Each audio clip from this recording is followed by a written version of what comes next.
Hi, good morning. Hope everybody is well this morning. I'm a minute late, I've realised. Apologies. I did set the event for 8:05 and this is the time I hope to go live every morning. So how are we all this motivational Monday? I wanted to pop in today to talk about automatic negative thoughts, or as they might be called, ANTS. And we have a lot of ants in our heads sometimes, where we have, because sometimes they're automatic negative thoughts but also unhelpful thoughts. So the strategy that I spoke about before is the C's. So when we have those automatic thoughts, sometimes it's difficult to even, we have the feeling before we have the thought. So we can use the 3 C's. So we check it, so we notice it. Once we've noticed it, then we can challenge it. And then there's a 3rd C, which I can't remember. Actually, there's 4 C's, but I can't remember.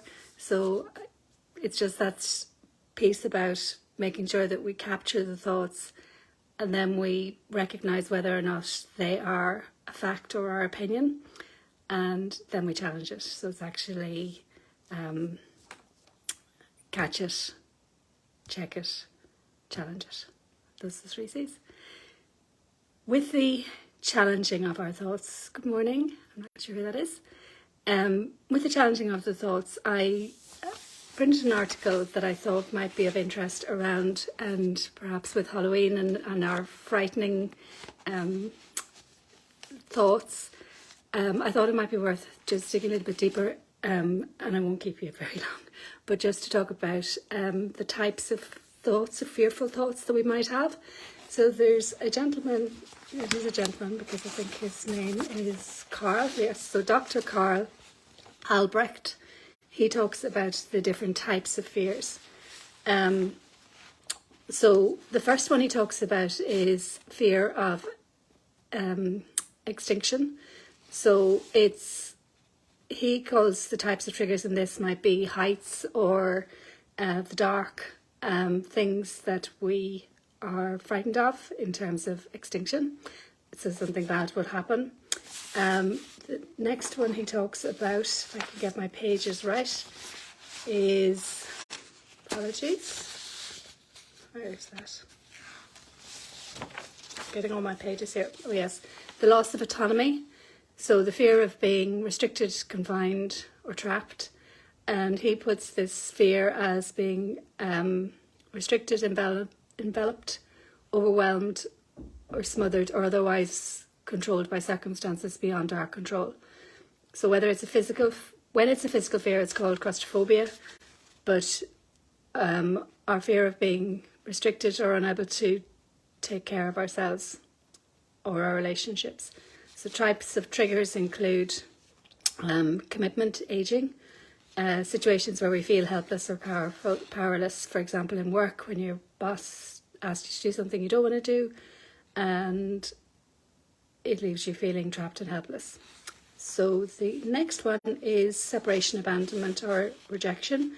So as humans we have a strong need to belong. So I would have spoken before about the being part of a tribe, and if we feel disconnected then it's our instinct, our prehistoric instinct to stay within a tribe because we feel safer.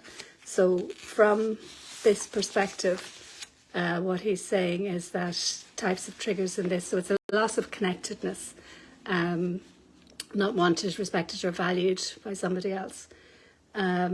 So the next one, there's 2 more, is humiliation, shame or worthlessness.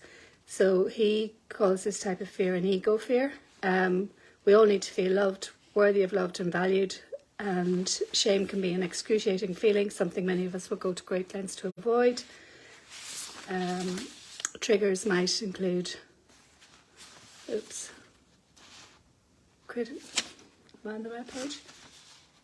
Yeah, I think, yeah, so failures, public speaking, mistakes, genuine shame triggers when we're caught in a lie or doing something wrong, Feelings of shame and restlessness are often triggered by an expectation of judgment or criticism.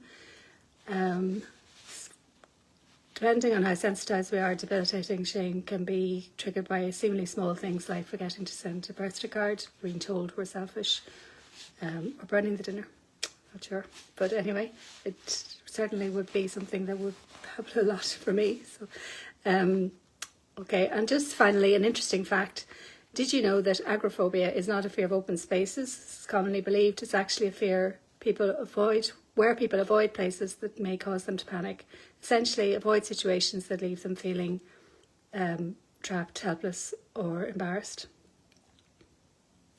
There you go. So that is Dr. Albrecht and his fears. And I hope that was helpful. A bit longer today, but hopefully it's of benefit. And I hope you have a lovely Halloween evening.